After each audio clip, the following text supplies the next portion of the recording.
Welcome back to the Baver King Show, Government and Economics. Economics is coming soon, but we're going to work on political parties and elections in this video lecture, in this segment.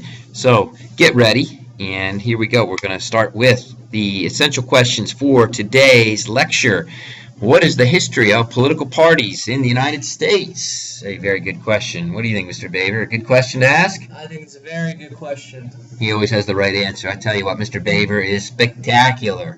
What would I do without him? So, question number 2. What do political parties do, and how do political parties allow ordinary citizens, like you and me, to get involved in the political process? And last but not least, do political parties serve the public good? Whatever that means. The public good? Who knows? I think we've lost sight of the public good in the last 15 years or so, but maybe it's going to come back as you guys work your way through high school into college and you guys become political leaders. Maybe you will reestablish for us all the idea of public good. That's our goal. So, and I hope you guys come through on that. That's serious. All right, let's see. Where are we going to start? Oh, we're going to start with the history of parties. And as always, we go back to the Constitution, our good friend, Dear Constitution. And in Article 1, Section 4 of the Dear Constitution, we read, and I quote, "The times and places and manner of holding elections for senators and representatives shall be prescribed in each state by the legislature thereof. But the Congress may, at any time, by law, make or alter such regulations." End quote. Lovely language from the 18th century, right, Mr. Baver? These thereofs and funny word orders. Very clear. Very clear, Mr. Baver says. Well, what's not clear is there's no mention of political parties. Good grief, Charlie Brown.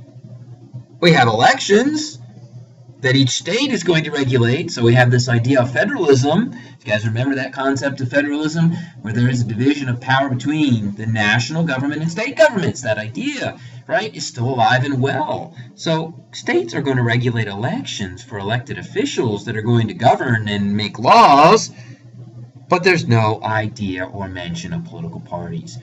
So let's take a look then into this question of where political parties come from. So the story, as always, begins with the Founding Fathers. And we've often heard that phrase, but yes, once again, we turn to the Founding Fathers. And many of them harbored deep doubts about factions. Now, factions is the word that they used to refer to what we call today political parties. So factions equals parties. And also interest groups that we've now been investigating. And I know some of you found some very interesting interest groups in your researches. So the Founding Fathers then, if they didn't really believe in parties or factions, and they thought that they were of dubious value, what did they believe? Well, kind of interesting. And let's answer that question. The Founding Fathers believed that statesmen from the upper crust of society, that is the elite class of society, would discover the public interest and understand that public interest and use it when governing, use it when making laws to promote the common good. Does that make sense? Probably not, considering today's politicians. But the founders believed that there existed a class of disinterested leaders that would do the right thing.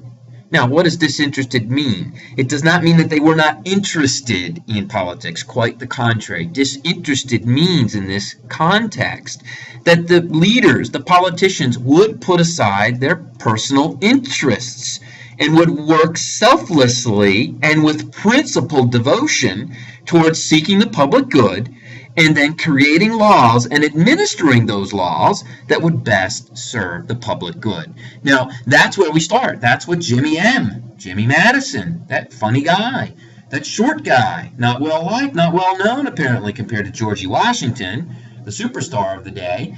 That's what Jimmy Madison wrote in Federalist Number 10. And many people believe that there was this class of elites that would simply put do the right thing and be disinterested in terms of finding the public good. Now that sounds a little bit like the stuff of fairy tales, and it does.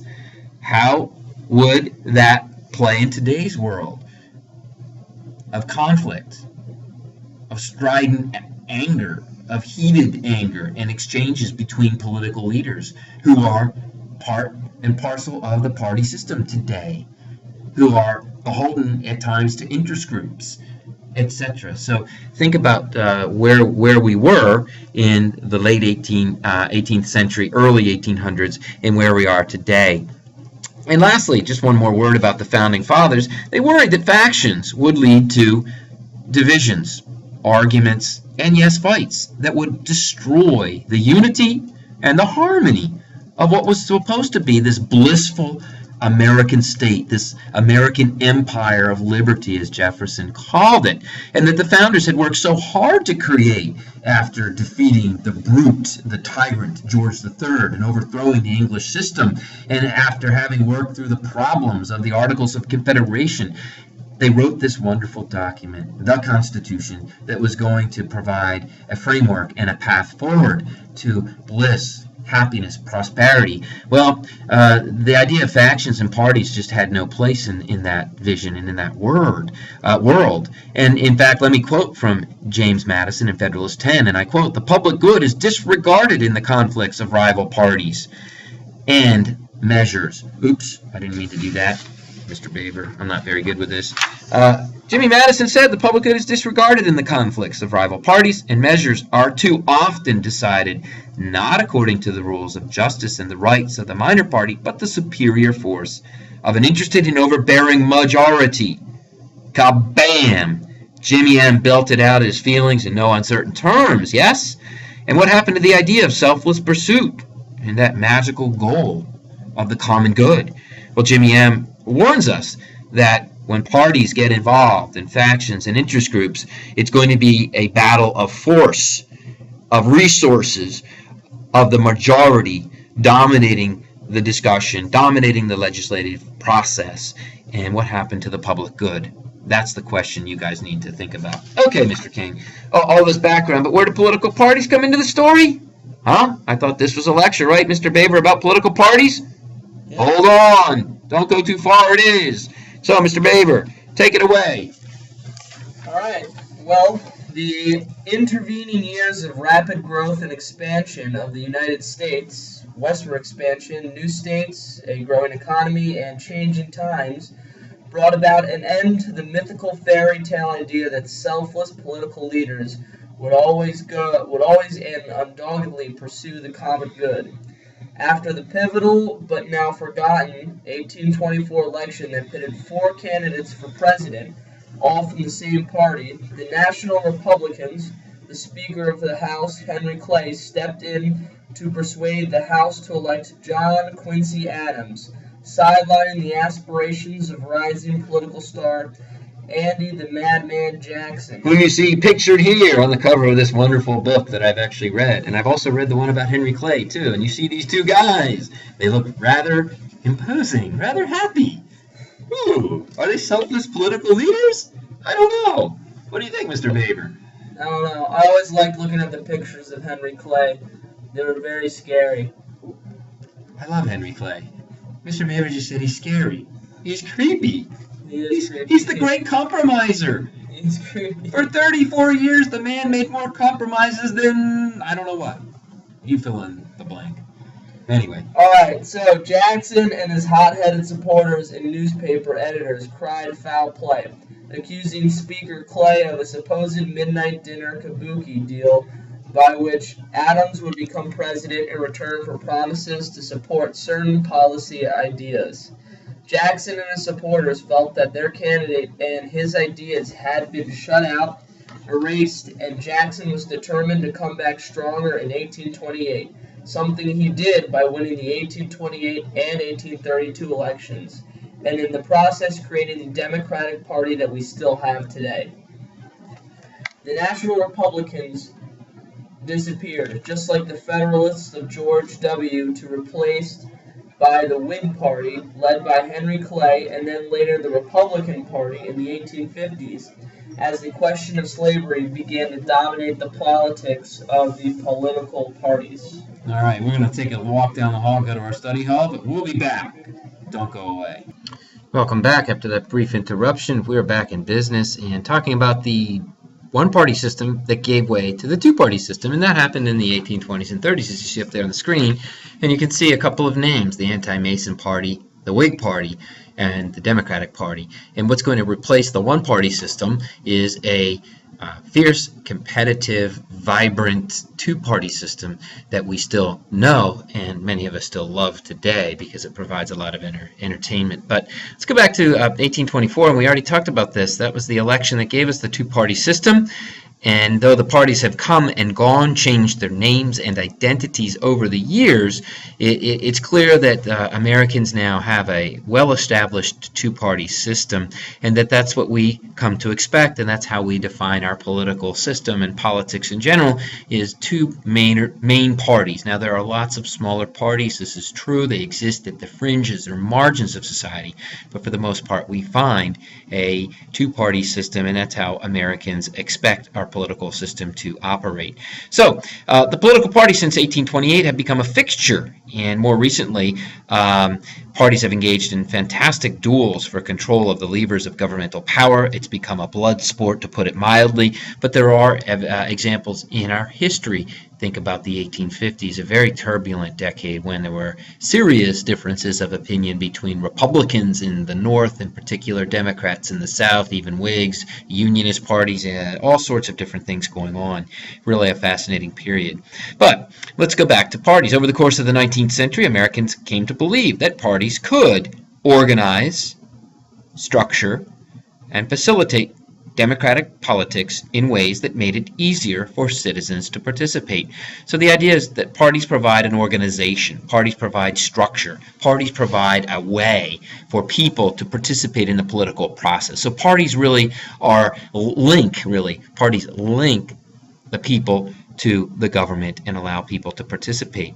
Parties also allow for the discussion and presentation of ideas. Parties have a history built on and based on their ideas. So parties' identities are closely wrapped up with their ideas, what they believe and stand for. And that's how voters really know for whom to vote. These parties have identities, as I said, and they're based on ideas that are commonly shared by party members. So parties have histories. They have reputations. They stand with the working man or with business interests. They stand with citizens who are able to choose, parties allow citizens to choose the parties that best represent their points of view. So that's something about parties that we see alive and well today that began really in the 1820s and 1830s. So let's go back and look at some more distinguishing characteristics of political parties before we end this lecture, dating to 1828. And that is, parties principally organize a group of people that share policies, like-minded ideas, and what they really want to do is win elections. So that's what political parties are all about, and our political system, therefore, is a competitive system, pitting, obviously, two main rivals, at times a third or more minor parties, but parties compete to win offices in the executive and legislative branches, and parties recruit candidates. Parties put together policy programs or ideas that we call platforms. So platforms really represent the party's interests. So parties also organize and support candidates in elections. They provide counseling, they provide media publicity in newspapers or in today any number of electronic forms of media. They can provide money to candidates so that they can buy ad time or travel around the country or even campaign on behalf of candidates that they've chosen. So that is what parties do. They put together party platforms, again, they recruit candidates, and they organize and support candidates in elections with the goal of winning. Nobody likes to be a loser, right? Now, what happens to the party that loses? Well, they form what is called the opposition party. And what the opposition party does is it kind of keeps tabs on and controls the majority party to make sure that they're doing things that are legal and correct. But the opposition party also tries to block the winning party from enacting or passing its policy platforms so that there's compromise. So a good opposition party, an effective opposition party, will get the majority party to actually back down and compromise on some key points. So being in the opposition party, though not the preferred position, is okay. So as I was saying before this cutoff. Being in the opposition is an important role, though not the preferred role. We like winners. Everybody wants to get into the race to win. So that's our first look at political parties. Thank you, and we'll see you next time.